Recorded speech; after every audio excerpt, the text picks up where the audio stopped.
So I thought I could share with you something today that I do before I travel. And it doesn't matter if it's a 24-hour trip, a weekend trip, or 2 glorious weeks in paradise.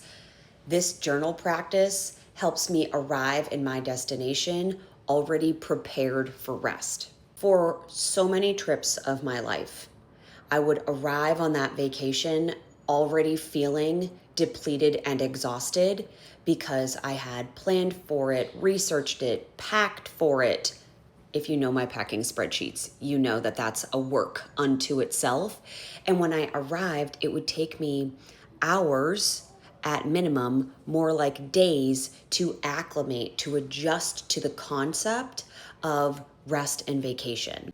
And you know I love my planner and my journal. So when I initially got this, I was expanding on how I could use it aside from my everyday must get done today, weekly tracking, monthly planning. And one of the things I found that I really loved it for was arriving on my vacations as the woman who can arrive fully present in that moment.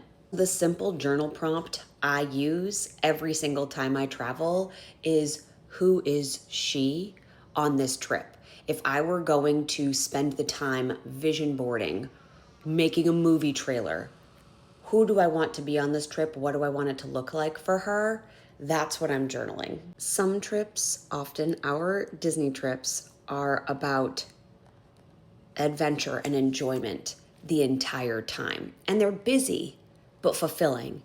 This trip to Martha's Vineyard, this one is about slowing down, stopping myself from thinking in bullet points, allowing myself to live the life that I have worked hard to curate. And if content gets created, fantastic. If it doesn't, fantastic. I am there to live and be present, but likely I will want to capture some things to share with you. So you can either do this, of course, in your actual spreadsheet planner, wherever you like to put your information. I'm putting mine on these little sticky notes for the weekend because I want to be able to take them with me. And of course, the planner is coming with me, but I want this accessible, probably in my ever after pouch. If you're looking for an expanded, informational yet pragmatic packing vlog on this Martha's Vineyard weekend, that's fully up right now. It's on my long form page. If you are looking for a more direct way to get a summer glow guide for those of us who are in this bariatric space or GLP-1 space, I have a link for a guide that's totally free in my bio. So your prompt of the day is, for this upcoming summer, who is she? Let me know.